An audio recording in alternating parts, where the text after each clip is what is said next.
کیا فرمایا؟ لقد نصرکم اللہ ببدر وانتم اذلہ، کہ اللہ تعالیٰ نے بدر میں تمہاری مدد کی ہے، ورنہ تم تو کمزور تھے، تعداد بھی کم تھی، جسم بھی کمزور تھے، اللہ ہی نے مدد کی ہے۔ آج بھی وہی اللہ ہے، آج بھی وہی اللہ ہے، اللہ کی وہی مدد اتر سکتی ہے جو صحابہ کرام کے ساتھ اتری تھی۔ فرشتے اتر سکتے ہیں تیری نصرت کو، ضرورت ہے کہ صفت اصحاب بدر پیدا کریں، اور وہ جذبے کہ رہے گا کوئی تو تیرے ستم کے یادگاروں میں میری لاشیں کے ٹکڑے دفن کرنا 100 مزاروں میں۔ جب تک یہ جذبہ نہیں ہوگا، جب تک یہ جذبہ نہیں ہوگا، اسلام کو فتح نہیں مل سکتی۔ اور جان دینے کے بعد، شہادت ملنے کے بعد بھی آخری دم تک کیا کہہ رہے ہیں؟ فزت ورب الکعبہ، جان نکل رہی ہے، جان جانے آخری کے سپرد کر رہے ہیں، اور زبان پر یہ ہے کعبے کے رب کی قسم میں تو کامیاب ہو گیا۔ زبان پر یہ ہے کہ جان دی ہوئی اسی کی تھی، جان دی ہوئی اسی کی تھی، سچ تو یہ ہے کہ حق ادا ہوا۔ اتنی قربانی دینے کے بعد، اتنے مراحل سے گزرنے کے بعد ایمان والا یہ کہہ دے اللہ میرا کوئی کمال نہیں ہے، اے اللہ میرا کوئی کمال نہیں ہے، میں تو کمزور، بے بس اور لاچار تھا، یہ تیری عنایت ہوئی، تیرا کرم ہوا، تیرا فضل ہوا کہ تو نے گھر سے اٹھایا، غزوے میں پہنچایا اور شہادت دے دی۔ مجھ سے تو سچ پوچھو تو حق ادا نہیں ہوا۔ یہ ایمان والوں کا جب تک رویہ نہیں ہوگا، یہ ایمان والے یہ پالیسی نہیں اپنائیں گے، جب تک اسلام فتح کا سورج نہیں دیکھے گا۔ ضرورت ہے بھائیوں کہ ہم عزم و حوصلے کے ساتھ، ایمان کے ساتھ، اعمال کے ساتھ زندگی گزاریں، محبت کا پیغام دیں۔ بسم اللہ الرحمن الرحیم۔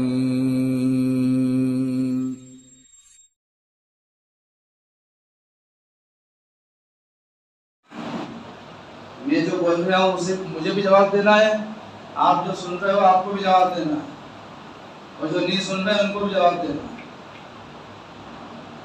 بچے کا کوئی بھی نہیں، خوش ہونا چاہیے کہ ہمیں جو ہے گھر بیٹھے اپنے ہی گاؤں میں، اپنے گاؤں کی مسجد میں غزوہ بدر کا بیان سننے کو مل رہا ہے۔ لوگ دور دراز جاتے ہیں سفر کر کے کچھ سننے کے لیے، کچھ سیکھنے کے لیے۔ میں نے اپنی زندگی کے 21 سال لگائے مدرسے میں، جب جا کے آپ کے سامنے بیٹھا ہوں۔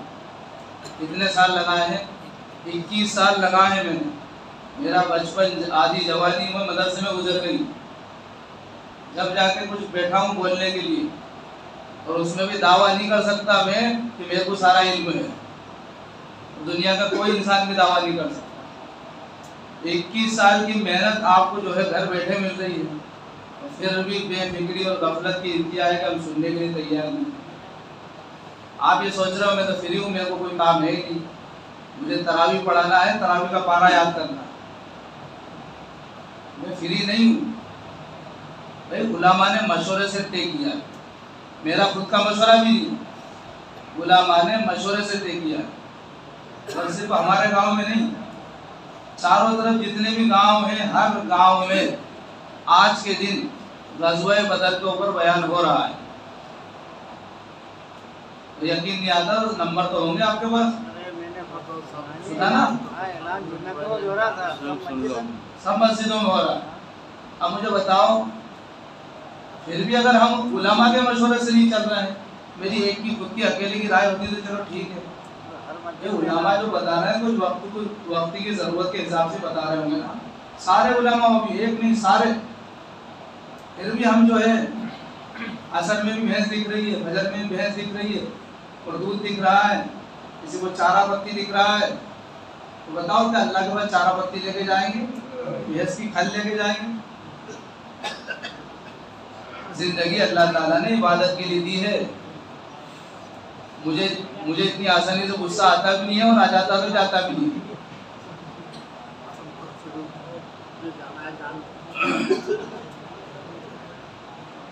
بسم اللہ الرحمن الرحیم، الحمدللہ وکفی وسلام علی عباده الذین اصطفی، اما بعد فاعوذ باللہ من الشیطان الرجیم، بسم اللہ الرحمن الرحیم۔ لقد نصركم الله ببدر وأنتم أذلة صدق الله العظيم وصدق رسوله النبي الكريم ونحن على ذلك لمن الشاهدين والشاكرين والحمد لله رب العالمين۔ دوستو، بزرگوں اور میرے دینی ایمانی بھائیوں، غزوہ بدر ایک جنگ کا نام ہے۔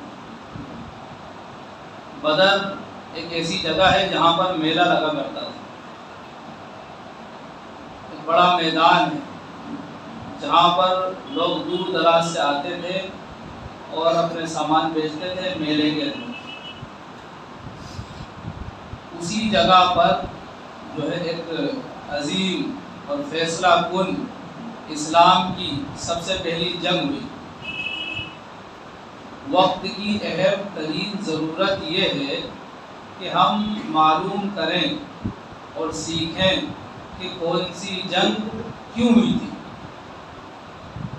کون سی جنگ کیوں ہوئی تھی، اس کا بیک گراؤنڈ کیا ہے، اس کا پس منظر کیا ہے، آخر کیا حالات تھے جس کی وجہ سے جنگ ہوئی۔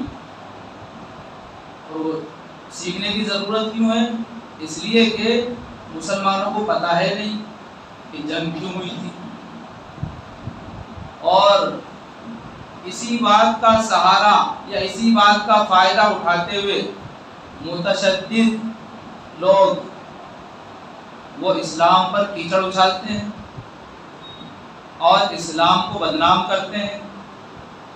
کہیں دھرم واپسی کا نعرہ لگاتے ہیں، کہیں لو جہاد کا نعرہ لگاتے ہیں، کہیں گھر واپسی کا نعرہ لگاتے ہیں، کہیں مسجد توڑو مندر بناؤ کا نعرہ لگاتے ہیں، اور کہتے ہیں کہ اسلام تو ظلم و جبر سے پھیلا ہے، اسلام تو تلوار سے پھیلا ہے۔ اس طرح کی باتیں کرتے ہیں۔ ان کو جواب دینے کے لیے آپ کو معلوم ہونا چاہیے کہ اسلام تلواروں کے زور پر نہیں پھیلا، اسلام قوت اور طاقت کے بلبوتے پر نہیں پھیلا، اسلام اپنے اچھی صفات کی وجہ سے پھیلا ہے، اسلام اپنے عدل کی وجہ سے پھیلا، اسلام اپنی آفاقی اور نورانی تعلیمات کی وجہ سے پھیلا، ایک اسلام پیارے نبی صلی اللہ علیہ وسلم کے اچھے اخلاق اور اچھے اوصاف کی وجہ سے پھیلا ہے، اسلام تو محبت کی تلوار سے پھیلا ہے۔ یہ معلوم ہونا ہر مسلمان کی اس وقت کی ذمہ داری ہے، اور اگر معلوم نہیں ہوگا تو اس کا نقصان یہ ہوگا کہ اسلام کو جو لوگ بدنام کر رہے ہیں ہم ان کا ساتھ دینے میں معاون بنیں گے۔ اگرچہ ہم ان کی بات نہیں مانیں گے، ان کا جواب نہیں دے رہے ہیں، ان کی بات نہیں مانیں گے، لیکن ہم ان کی باتوں سے متاثر ضرور ہو جائیں گے، ان کی باتوں سے متاثر ضرور ہو جائیں گے۔ اسلام جو ہے ایک ایسا وسیع اور آفاقی مذہب ہے کہ یہ نہ کسی کو برا کہتا ہے، اور کوئی اس کی برائی کرے تو نہ اس کو برداشت کرتا ہے، بلکہ اس کو سمجھانے کی کوشش کرتا ہے۔ اور اسلام جو جب سمجھاتا ہے تو دو چار کی طرح مسئلہ واضح کر دیتا ہے، لیکن دنیا میں جب سے دنیا بنی ہے حق اور باطل کا ٹکراؤ ہر زمانے میں رہا ہے، ایک طرف باطل ایک طرف حق، ان دونوں کا تصادم ٹکراؤ اور مقابلہ ہر دور میں رہا ہے، چاہے افراد کم رہے ہوں یا زیادہ رہے ہوں، اچھے رہے ہوں یا برے رہے ہوں، پڑھے لکھے رہے ہوں یا کمزور رہے ہوں، حق و باطل کی مار کا آرائی ہر دور میں رہی۔ حق کو غلبہ جب جب ہوا ہے، حق کی جیت اور فتح اس وقت ہوئی ہے جبکہ حق والوں نے حق کو سمجھ لیا اور اس پر ڈٹے رہے۔ باطل تو آیا ہی ہے ٹوٹنے کے لیے، باطل تو ہے ہی ریزہ ریزہ ہونے کے لیے، لیکن اس کے لیے ضرورت ہے کہ حق مضبوط ہو۔ اب حق زبانوں پر ہو کتابوں میں ہو، سماعتوں میں ہو، تو اس کو مضبوط حق نہیں کہا جائے گا۔ کلمہ لا الہ الا اللہ مضبوط ہے، پاورفل ہے، کوئی شک نہیں ہے، لیکن کتابوں میں لکھا ہے تو اس کا اثر ظاہر نہیں ہوگا۔ زبانوں پر ہے صرف ورد کے لیے تو کچھ فائدہ تو دے گا، لیکن اپنی اصل تاثیر ظاہر نہیں کرے گا۔ جب یہ زندگیوں میں ہوگا تو پھر زمانے کا رخ موڑ دے گا۔ علامہ اقبال نے کہا تھا جب یہ کلمہ زندگیوں میں تھا تو ہم نے یورپ کے کلیساؤں میں اذانیں دی ہیں، ہم نے جو ہے زیر خنجر بھی یہ توحید کا پیغام سنایا ہے، لا الہ الا اللہ کے نغمے ہم نے تلواروں کے سائے میں سنائے ہیں اور تلواروں کے سائے میں سجدے ادا کیے ہیں۔ کب؟ جب زندگیوں میں یقین تھا، ایمان تھا، پاور تھا، ایک طاقت تھی۔ اور جب انسان کے اندر ایمان کی طاقت مضبوط ہوتی ہے اور اللہ سے ہونے کا یقین مضبوط ہوتا ہے تو پھر ابابیل جیسے چھوٹے اور باریک پرندوں کے ذریعے اللہ تعالیٰ بڑے بڑے ہاتھیوں کے سروں میں سوراخ کروا دیتا ہے، ان کی بکیاں ادھیڑ دیتا ہے، ان کے لیے بھاگنے کے راستے بند کر دیتا ہے، اور ابرہا جیسے ظالم و جابر کو جو ہے سب ہستی سے مٹا دیتا ہے اور ان کے ناپاک اور کالے ارادوں کو ختم کر دیتا ہے۔ کب؟ جب ایمانی طاقت مضبوط ہوتی ہے۔ اور جب اپوزٹ پارٹی یا جو مد مقابل کے لوگ ہیں وہ اسلامی تعلیمات سے بھرے ہوئے ہوں، یعنی معلومات ان کو مکمل ہو، اور جو اسلام کو ماننے والے ہیں ان کو اسلامی معلومات نہ ہو، تو پہلا نقصان تو یہ ہوگا کہ یہ اس کو جواب نہیں دے پائیں گے۔ دوسرا اس سے بڑا نقصان یہ ہوگا کہ یہ اس کی باتوں سے متاثر ہو جائیں گے۔ اب جب یہ اس کی باتوں سے متاثر ہو گئے تو ایمان میں شک پیدا ہو جائے گا، اور شک کا نام ایمان نہیں ہے، ایمان یقین کا نام ہے۔ اس لیے سب سے بڑی ضرورت ہے، ہر مسلمان کی، ہر فرد کی، ہر بشر کی ضرورت ہے کہ اسلام کے بارے میں سیکھے، جانے اور اس کو پھیلائے۔ حضرت مولانا خلیل الرحمن صاحب سجاد نعمانی دامت برکاتہم، اللہ تعالیٰ ان سے بڑا کام لے رہا ہے اس وقت، اللہ تعالیٰ ان کے علم میں، عمل میں، عمر میں برکت عطا فرمائے، حاسدین سے ان کی حفاظت فرمائے۔ انہوں نے کہا کہ میری زبان اس لائق نہیں ہے کہ میں غزوہ بدر پر بیان کروں، میری زبان بھی کمزور ہے، میرا جسم بھی کمزور ہے، اور مزاج ہمارے آرام طلب ہیں، ہر وقت ہمیں پنکھے کی اور اے سی کی ہوا میں سونے کی سوچتی ہے، ہر وقت ہمیں چٹپٹے اور اچھے اچھے لذیذ کھانوں کی ضرورت محسوس ہوتی ہے۔ ہم کیا غزوہ بدر پر بیان کریں؟ لیکن بیان کرنا ضرورت ہے، اس لیے ہمیں کرنا پڑے گا۔ جب ایک متقی، پرہیزگار اور اس وقت کے سیف الہند اور اس وقت کے یہ سمجھ لیجئے کہ دشمن کی آنکھوں میں آنکھیں ڈال کر بات کرنے والا شخص اگر کوئی ہے تو خلیل الرحمن سجاد نعمانی، جو اسلام کی ترجمانی کر رہے ہیں، جو اسلام کو زمانے کے انداز میں بیان کر رہے ہیں، اس وقت کی لینگویج میں بیان کر رہے ہیں، ان کی جب یہ بولی ہے وہ تو کمزور زبان ہے، غزوہ بدر کو پر بیان کر رہا ہوں۔ تو دوستو میں تو ان کے سامنے کچھ بھی نہیں، لیکن اللہ تعالیٰ نے جو علم مجھے دیا ہے اس کا تقاضا ہے کہ میں آپ کو بتاؤں۔ اعمال تو ہم لوگوں کے سب کے گھسے پٹے ہیں، یقین بھی ہم سب کا متزلزل ہے، کمزور ہے، ہم سب جو ہے غیر اسلامی تعلیمات سے متاثر ہیں، ہم سب حالات سے متاثر ہیں، ہم سب ماحول سے متاثر ہیں۔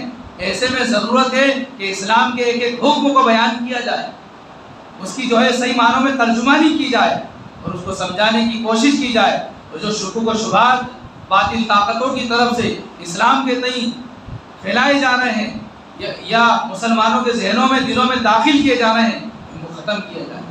تو غزوہ بدر کا مختصر خاکہ آپ کے سامنے بیان کروں گا، بالکل چاق و چوبند ہو کر، ہوشیار ہو کر، دل کے کانوں سے سنیے۔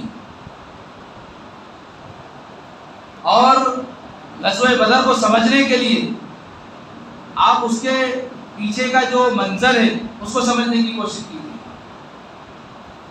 اور یہ بات دلوں میں بٹھا لیجئے کہ اسلام تلواروں سے نہیں پھیلا اور اسلام کمزور بھی نہیں۔ نبی اکرم صلی اللہ علیہ وسلم نے، جیسا کہ آپ جانتے ہیں، جب آپ کو نبی نہیں بنایا گیا تھا، پورے مکے کا ایک ایک انسان، بچے سے لے کر بوڑھا، ہر ایک مرد سے لے کر عورتیں، سب آپ کی تعریف کے گن گاتے تھے۔ ہر ایک آپ کو صادق کہتا تھا، ہر ایک آپ کو امین کہہ کر پکارتا تھا، اور آپ کی عزت کے اور آپ کے مرتبے کے نغمے چاروں طرف گنگنائے جاتے تھے۔ اس وقت جب آپ کو نبی نہیں بنایا گیا تھا، ہر طرف لوگوں کے بارے میں لوگوں میں یہ مشہور تھا کہ امانت اگر کسی کے پاس رکھنا ہے تو محمد ابن عبداللہ کے پاس رکھو، اگر کسی سے فیصلہ کروانا ہے تو مکہ میں صرف ایک ہی شخصیت ہے، وہ ہے محمد صلی اللہ علیہ وسلم کی، تو ان سے فیصلہ کرواؤ۔ تو لوگ اپنے فیصلے کرواتے تھے، اپنی امانتیں آپ کے پاس رکھتے تھے، اور پورا بھروسہ، اپنوں سے زیادہ بھروسہ آپ پر کرتے تھے، اپنوں سے زیادہ بھروسہ لوگ آپ پر کرتے تھے، اتنے زیادہ معتبر اور اتنے زیادہ بھروسے مند۔ لیکن جب اللہ کی طرف سے آپ کو نبی بنا دیا گیا اور یہ حکم دے دیا گیا کہ آپ اس کی تبلیغ کرو، اور جب آپ نے شروع میں تو خفیہ طور پر اسلام کی دعوت دی،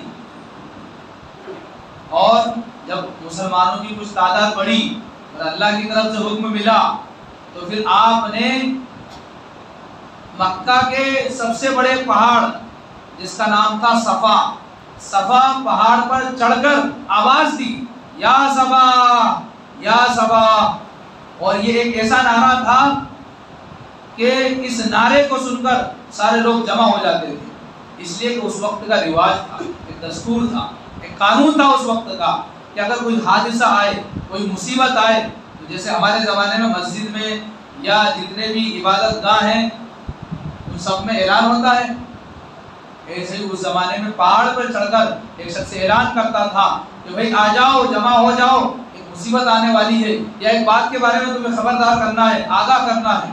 نبی صفا پہاڑ پر چڑھے اور آپ نے سارے لوگوں کو اکٹھا کر لیا اس نعرے کے ذریعے۔ نعرہ کیا تھا؟ یا صبا، ساری قوم اکٹھا ہوئی۔ آپ نے فرمایا کہ اگر میں تم سے کہوں کہ اس پہاڑ کے پیچھے ایک لشکر ہے جو تم پر حملہ کرنے والا ہے، کیا تم مان لو گے؟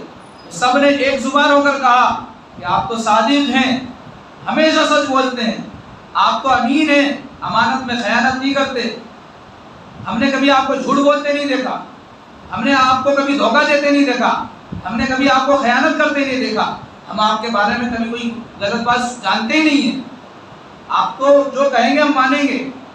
تو آپ نے فرمایا سنو، الا سنو، قولوا لا الہ الا اللہ تفلحوا، لوگوں لا الہ الا اللہ کہہ لو، کامیاب ہو جاؤ۔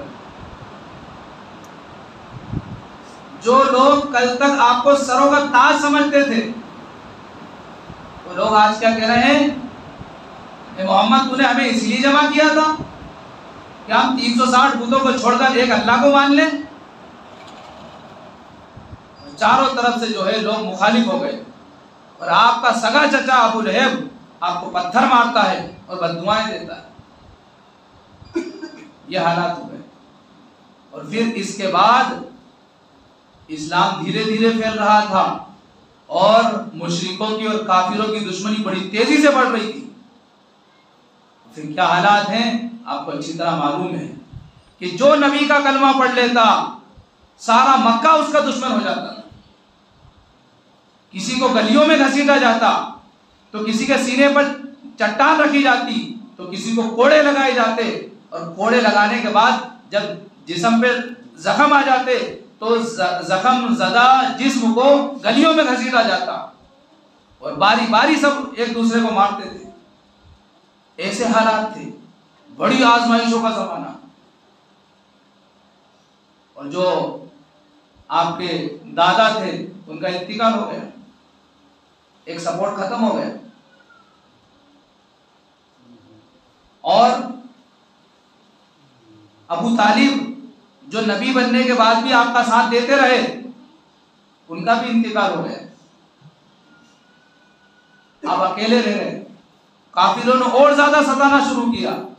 آپ طائف سفر کر کے تشریف لے گئے. آپ نے طائف کا سفر کیا، طائف تشریف لے گئے اور وہاں جا کر بڑے بڑے سرداروں سے ملاقات کی. حالانکہ شاید آپ کے علم میں ہوگا، طائف کا جو قبیلہ تھا، قبیلہ بنو ثقیف، وہ نبی صلی اللہ علیہ وسلم کا ان سے رشتہ تھا، ننیالی رشتہ. ننیالی رشتہ. چلو یہاں کوئی میرا مددگار نہیں ہے، وہاں پر کچھ لوگ اسلام قبول کر لیں گے تو میرے مددگار بن جائیں گے، دین کے مددگار بن جائیں گے. تو وہاں پر تینوں سرداروں میں سے کسی نے بھی اسلام قبول نہیں کیا، بلکہ جو شریر اور مکار لڑکے تھے ان کو پیچھے لگا دیا. اور ایسے ستانے لگے وہ لوگ کہ نکیلے پتھر اٹھا اٹھا کر آپ کے پیر میں مارتے تھے تاکہ آگے نہیں بڑھ پائیں. نبی اکرم صلی اللہ علیہ وسلم آگے جا رہے تھے، دوڑ لگا رہے تھے تاکہ میرا خون اس بستی میں نہ گرے، اس لیے کہ جس بستی میں نبی کا خون گر جاتا اس بستی میں ہلاکت آ جاتی، تباہی آ جاتی. پھر بھی آپ کے دل میں شفقت کہ میرا خون اگر گر گیا تو یہ ہلاک ہو جائیں گے، آپ وہاں سے جا رہے ہیں، نکیلے پتھروں سے آپ کو مار رہے ہیں. اور آگے چل کے مفکرین علماء نے جملہ ارشاد فرمایا کہ نبی اکرم صلی اللہ علیہ وسلم نے شفقت کی انتہا کر دی. کیا فرمایا طائف والوں سے؟ بھائی اگر تمہیں مارنا ہی ہے تو تم مارو، میں تمہاری طرف اپنی پیٹھ کر دیتا ہوں، تم پتھر مارتے رہو اور ادھر میں اپنی بات سناتا رہتا ہوں، تم میری بات بھی سنتے رہو.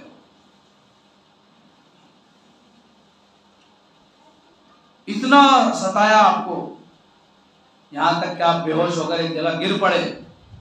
ایک باغ میں آپ نے آرام کیا. آپ کے ساتھ میں صرف آپ کے خادم تھے، زید بن حارثہ. پھر مکہ طائف سے جب مکہ لوٹے تو مکہ میں تو آپ کے آنے کی اجازت نہیں تھی. اب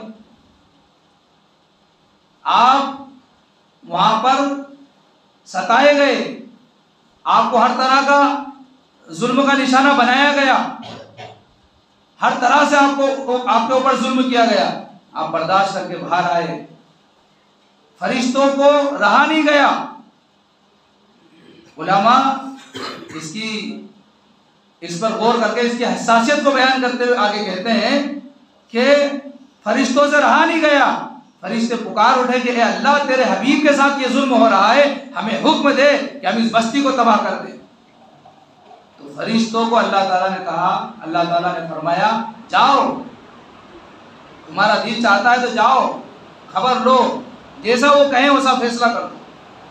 پہاڑ کا فرشتہ آ رہا ہے، ہوا کا فرشتہ آ رہا ہے، سب آگے درخواست کر رہے ہیں، آپ حکم دیجیے ہم ان کو تباہ کر دیں، پہاڑوں کو ملا دیں بیچ میں، بستی تباہ ہو جائے.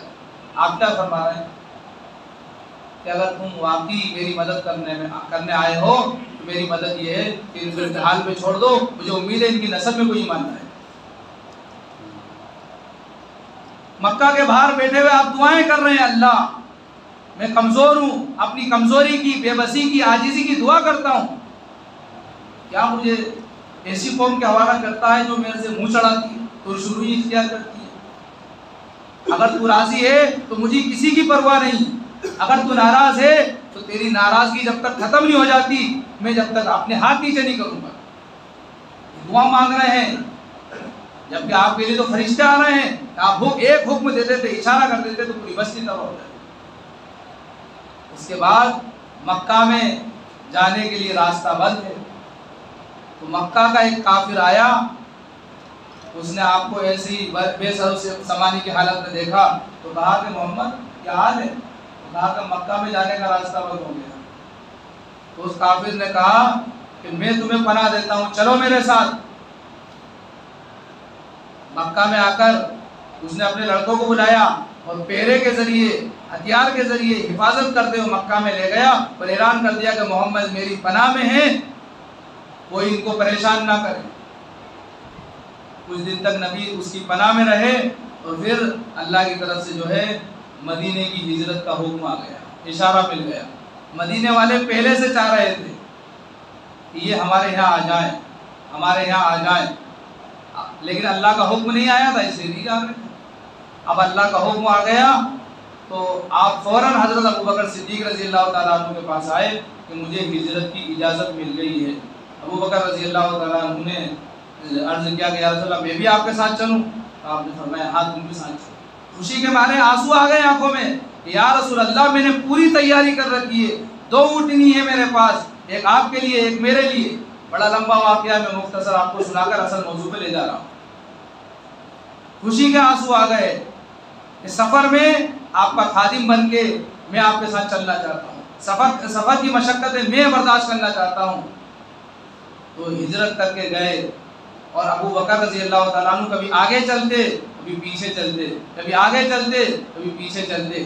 وجہ بیان فرمائی کہ کبھی مجھے آگے سے دشمن کا ڈر ہوتا تو آگے چلنے لگتا کہ کوئی تیر پڑے تو پہلے ابو بکر کو پڑے، کبھی پیچھے دشمن کا ڈر ہوتا تو پیچھے چلنے لگتا کہ کہیں کوئی تیر پڑے تو پہلے ابو بکر کو پڑے۔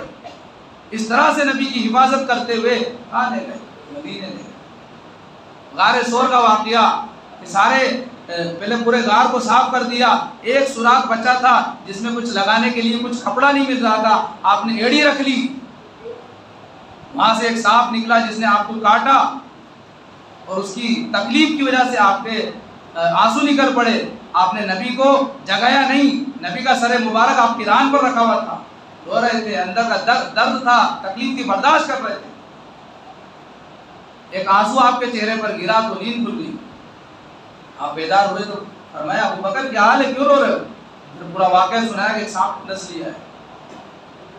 پھر آپ نے یہ فرمایا کہ سانپ عیسیٰ علیہ السلام کے زمانے سے میرا انتظار کر رہا تھا، یہ میری زیارت کے لیے انتظار کر رہا تھا۔ سانپ نے زیارت کی آپ کی، آپ نے اپنا تھوک نکال کر آپ کی ابو بکر رضی اللہ تعالیٰ عنہ کی ایڑی پہ لگایا جس سے وہ صحیح ہو گئے۔ اس طرح سے جو ہے محبت کا پروانہ، محبت کا ثبوت ابو بکر رضی اللہ تعالیٰ عنہ ہجرت کر کے مدینے چلے گئے۔ تو کافروں نے تو یہاں پر طرح طرح کے ظلم ڈھائے، ستم ڈھائے، پریشان کیا آپ کو اور آپ کے ساتھیوں کو، یہاں تک کہ مکہ میں آپ کو مارنے کی پلاننگ کر لی۔ تو پھر اللہ نے حکم دے دیا ہجرت کا، اور ہجرت کر کے پھر آپ گئے۔ جب ہجرت کر کے چلے گئے تو مدینے والے تو پہلے سے انتظار میں تھے، دھیرے دھیرے مدینے میں اسلام کچھ تو پہلے ہی پھیل گیا تھا، کچھ اب پھیلنے لگا۔ مکے والے کو یہ بات ہضم نہیں ہو رہی تھی، مکہ والے آپس میں مشورہ کرنے لگے کہ اگر محمد کو نہیں روکا گیا تو ایک وقت ایسا آئے گا کہ محمد کی اپنی طاقت ہوگی، اپنا پاور ہوگا، اور ہم سب اس کے ہاتھ میں جو ہے ہاتھ دینے پر مجبور ہو جائیں گے، ہمیں سرنڈر کرنا پڑے گا۔ تو پھر سارے مکہ والوں نے، مشرکوں نے، کافروں نے مل کر مشورہ کیا کہ کیا کرنا چاہیے۔ تو مشورے میں یہ طے کیا کہ مکہ سے جو قافلہ ہر سال روانہ ہوتا تھا اور وہ قافلہ سارے مکے والوں سے پیسے لے کر جاتا تھا اور سب کا سامان لاتے تھے اور اس سامان کو بیچتے تھے، جو فائدہ ملتا تھا وہ سب کو آپس میں بانٹتے تھے۔ تو کہا مکہ والوں نے آپس میں یہ طے کر لیا ہے کہ ایک ایک انسان اس قافلے میں رقم جمع کرے گا اور اس کا جو فائدہ ہوگا وہ کسی کو نہیں دیا جائے گا، بلکہ اس پیسے سے ہتھیار خریدے جائیں گے، اسلحے خریدے جائیں گے، اور اس کے ذریعے محمد اور اس کے ساتھیوں سے مقابلہ کیا جائے گا۔ اس طرح سے اسلام کو اور اسلام کا نام لینے والوں کو ختم کیا جائے گا۔ اس پلاننگ کے ساتھ ابو سفیان کا قافلہ مکہ سے نکل کر شام گیا۔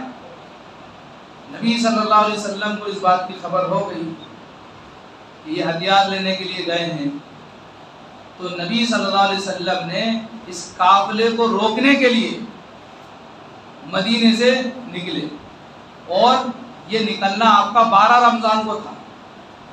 کتنے؟ 12 رمضان۔ 313 مسلمان تھے جس میں سے صرف 2 کے پاس تلوار تھی۔ کتنے کے پاس؟ صرف 2 کے پاس۔ اگر جنگ کے ارادے سے نکلتے تو سب کے پاس تلوار ہونا چاہیے تھی، صرف 2 صحابی کے پاس تلوار تھی، اور بھی بقدر ضرورت حفاظت کے لیے ہونا ہی چاہیے۔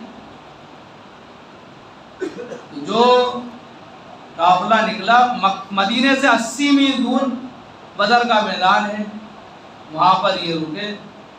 ادھر مکہ والوں کو خبر ہو گئی کہ محمد صلی اللہ علیہ وسلم اور ان کے ساتھی ابو سفیان کا مال لوٹنے کے لیے اور اس مال سے ہمارے اوپر حملہ کرنے کے لیے نکل گئے۔ تو ابو سفیان تو اس لشکر میں تھا، بعد میں اسلام لے آئے، صحابی بنے۔ تو ابو سفیان اس لشکر میں جس میں سامان تھا، اسلحے تھے، اور ادھر ابو جہل نے لوگوں کو تیار کر کے 1000 کا لشکر لے کر بدر کے میدان میں پہنچ گئے۔ ابو سفیان جب مکے پہنچ گئے تو انہوں نے خبر کہلوائی کہ ہم تو مکے آ گئے ہیں، اس لیے کہ ہمیں پتہ چل گیا تھا کہ ہمارا سامان لینے کے لیے اور ہمیں روکنے کے لیے مدینے سے لشکر آ رہا ہے، اس لیے ہم دوسرے راستے سے جو ہے مکے آ گئے ہیں۔ تو ایک صحابی بعد میں صحابی بنے، حکیم ابن حزام رضی اللہ تعالیٰ عنہ، وہ ابو جہل کے پاس آئے اور آ کر کہا کہ جب اپنا لشکر پہنچ گیا ہے تو لڑنے کی کیا ضرورت ہے، اب چلتے ہیں۔ تو کہا بات تو صحیح ہے۔ اتنے میں ایک دوسرے صاحب آئے جن کے کسی ساتھی کو لڑکے کو شاید جو ہے ایک جگہ قتل ہو گیا تھا ان کا، وہ آئے کہ تم اپنے جو ہے لڑکے کا بدلہ نہیں لو گے، ایک دوسرے کو بھڑکانے لگے اس طرح سے، اور عتبہ سے کہنے لگے، عتبہ کے بیٹے تھے حذیفہ رضی اللہ تعالیٰ عنہ، اور وہ اسلام لے آئے تھے۔ تو ایک نے تانا دیا کہ تم اپنے بیٹے کی محبت کی وجہ سے واپس لے جانا چاہ رہے ہو، ایک دوسرے کو بھڑکایا خوب۔ شریف النسل تھے، عزت دار، تو نے کہا کہ ٹھیک ہے، تو صبح پتہ چلے گا، صبح جنگ ہوگی جب۔ تو کوئی چیخ رہا تھا، کوئی چلا رہا تھا، اور جنگ کے لیے ماحول بنا رہے تھے۔ ابو جہل نے سب کو اکسا کر جو جنگ کے لیے تیار کر لیا، اور پڑاؤ ایسی جگہ ڈالا جہاں پر پانی وغیرہ تھا، اچھی جگہ پڑاؤ ڈال دیا۔ مسلمانوں کا پڑاؤ ایسی جگہ تھا جہاں پر پانی کی قلت تھی۔ ایک صحابی آئے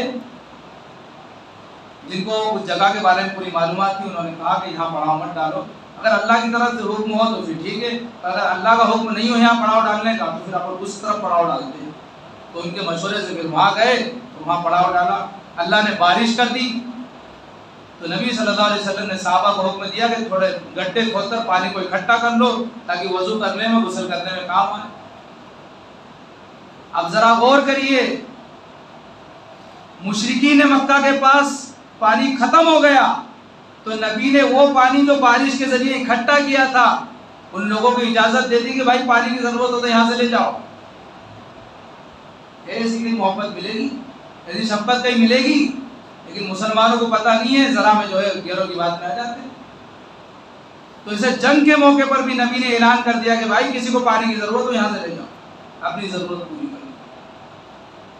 وہاں پر بھی آپ نے اپنی شفقت نہیں چھوڑی، وہاں بھی آپ نے رحم کرنا نہیں چھوڑا۔ پھر صبح کے موقع پر جنگ ہونا تھی، رات کو نبی صلی اللہ علیہ وسلم نے، اس لیے کہ وہاں سے، اب غور کرنا، وہاں سے مدینے سے آئے تھے تو قافلے کو روکنے آئے تھے، جنگ کرنے نہیں آئے تھے، اور زیادہ تر آپ کے ساتھ میں انصار تھے، مہاجر کم تھے۔ آپ نے کھڑے ہو کر تقریر فرمائی، صحابہ سے مشورہ لیا کہ مجھے بتاؤ کیا کرنا چاہیے۔ تو حضرت ابو بکر صدیق رضی اللہ تعالیٰ عنہ تو جو آپ نے کہہ دیا اسی پر راضی ہوتے تھے کہ جیسا آپ کا حکم ہم تیار ہیں۔ حضرت عمر رضی اللہ تعالیٰ عنہ نے بھی ایسی بات کہی، نبی نے دھیان نہیں دیا۔ حضرت مقداد رضی اللہ تعالیٰ عنہ کھڑے ہوئے، انہوں نے بڑی زوردار اور جوشیلی تقریر کی کہ یا رسول اللہ، ہم موسیٰ علیہ السلام کی قوم نہیں ہیں کہ جو یہ کہہ دیں گے فَاذْهَبْ أَنْتَ وَرَبُّكَ فَقَاتِلَا، کہ تم جاؤ اور تمہارا اللہ جائے اور جنگ کرے، ہم تو یہاں بیٹھے بیٹھے دیکھیں گے، جب جنگ فتح ہو جائے گی تو ہم بھی چلیں گے۔ ہم موسیٰ علیہ السلام کی قوم نہیں ہیں، ہم نے تو آمنا و صدقنا، وہ آمنا و صدقنا، ہم نے ایمان لائے اور تصدیق کر لی، جو آپ کہو گے آپ کے پیچھے ہیں۔ آپ خاموش رہے، آپ نے کچھ نہیں فرمایا۔ اس لیے کہ یہ جو کہنے والے تھے سب مہاجرین تھے. آپ انتظار کر رہے تھے کہ انصار میں سے بھی تو کوئی بولے. تو سعد بن عبادہ رضی اللہ تعالیٰ عنہ سمجھ گئے اور کھڑے ہوئے اور فرمایا یا رسول اللہ آپ کا اشارہ ہماری طرف ہے.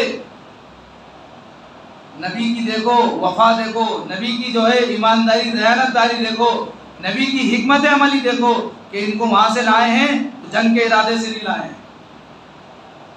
اب اگر جنگ کر دیں گے تو یہ کہتے ہیں دیکھو یہاں سے لے گئے تھے 3 دن کا نام لکھوا کے اور چلے میں نکال دیا.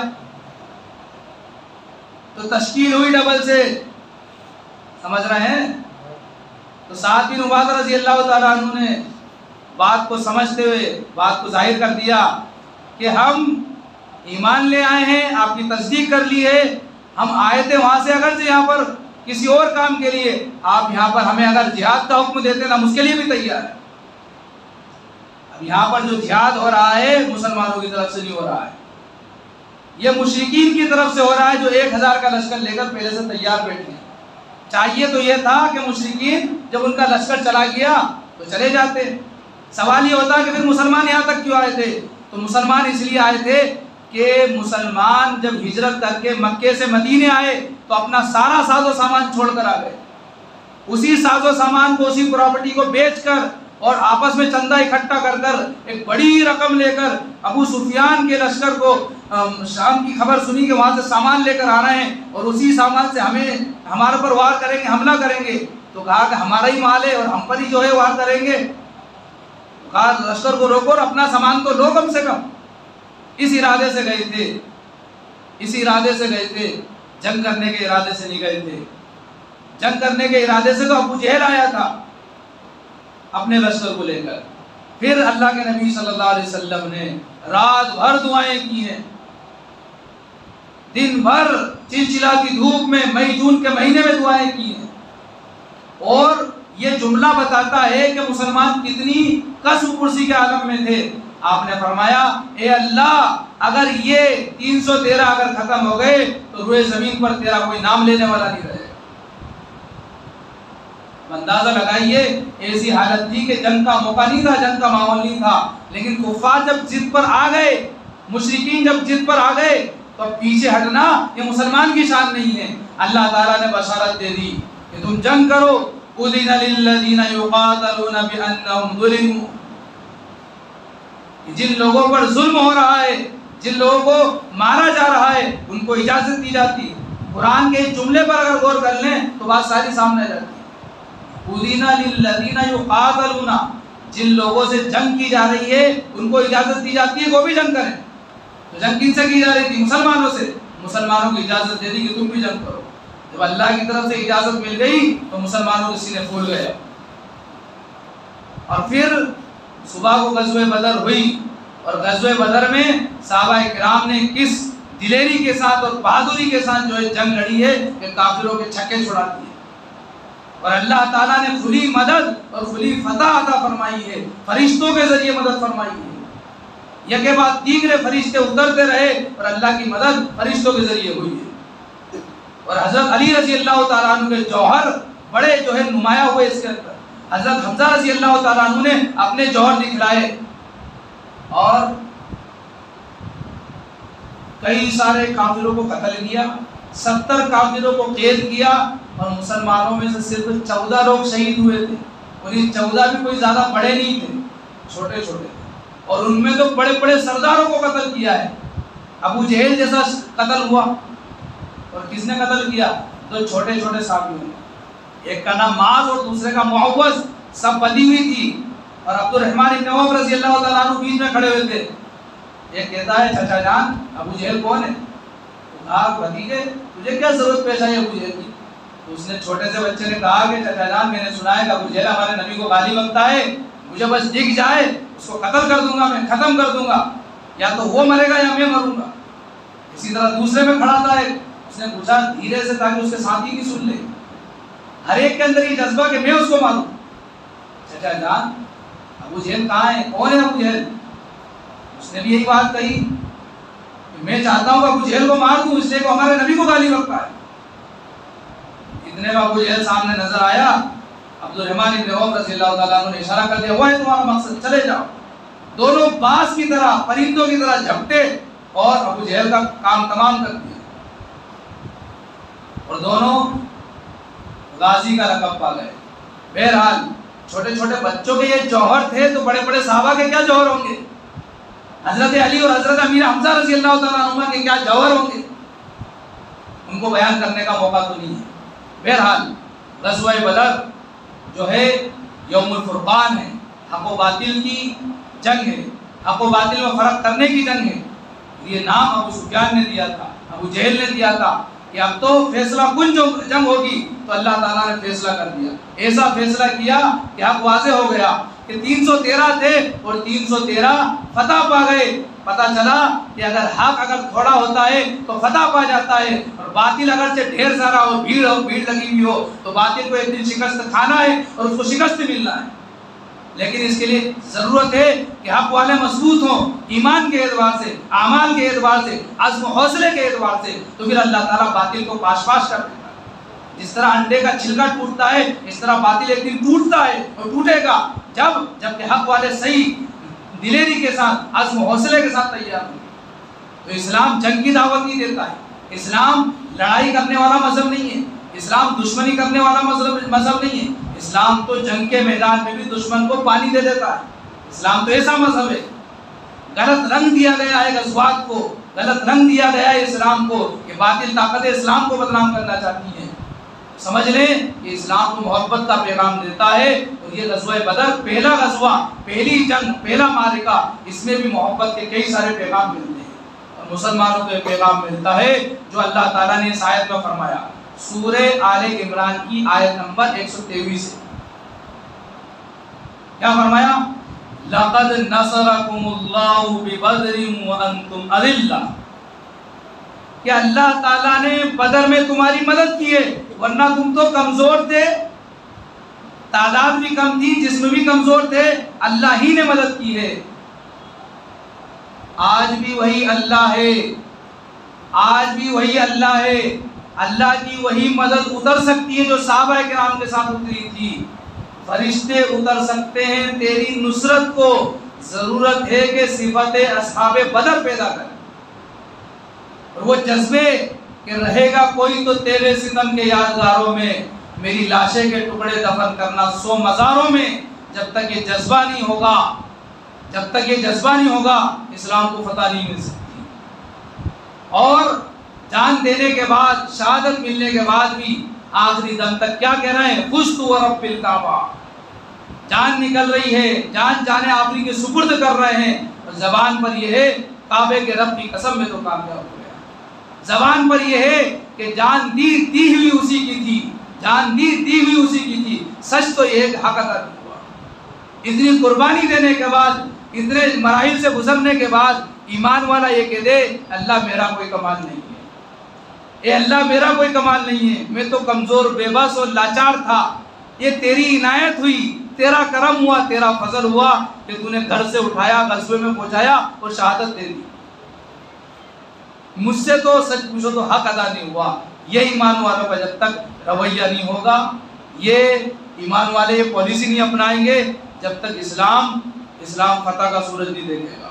ضرورت ہے بھائیوں کہ ہم عزم و حوصلے کے ساتھ، ایمان کے ساتھ، اعمال کے ساتھ زندگی گزاریں، محبت کا پیغام دیں، اور اگر محبت کا پیغام دینے میں کہیں رکاوٹ آئے تو جس طرح آپ فصل کاٹتے ہیں، آپ فصل بوتے ہیں، تو آپ بیج بویا ہے فصل کاٹنے کے لیے، گیہوں بوئے ہیں گیہوں کاٹنے کے لیے، اگر بیج میں کہیں کانٹے آ جائیں تو کاٹنا پڑتا ہے کہ نہیں؟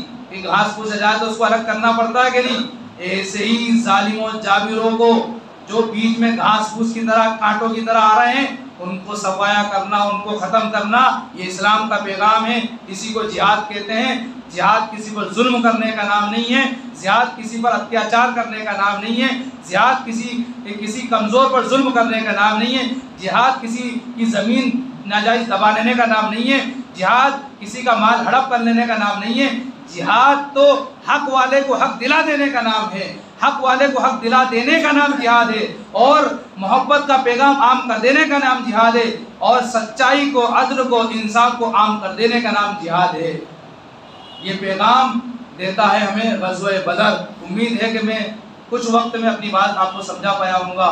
دعا ہے اللہ تعالیٰ سے کہ اللہ تعالیٰ میرے اور آپ کے جذبات کو اللہ تعالیٰ جو ہے سر پہ قبولیت بخشے، اور اللہ تعالیٰ سے دعا ہے کہ اللہ تعالیٰ صفت اصحاب بدر ہمارے اندر پیدا کر دے، اللہ تعالیٰ ایمان کے ساتھ اعمال کے ساتھ زندگی گزارنے والا بنائے۔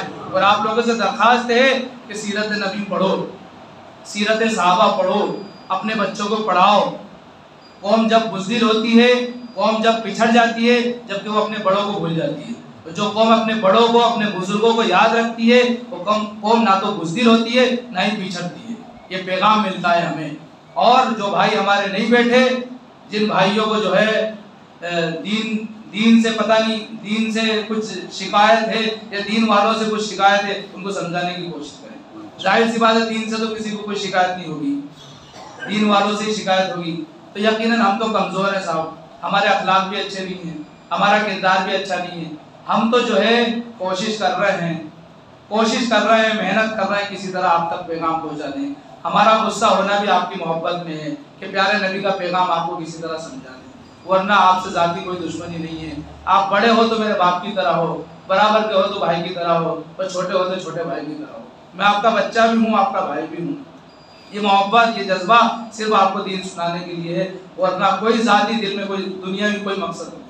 اللہ تعالیٰ سے دعا ہے کہ اللہ تعالیٰ مجھے، آپ کو، ہم سب کو دین اسلام سمجھنے والا، عمل کرنے والا بنائے۔ آمین۔ واخر دعوانا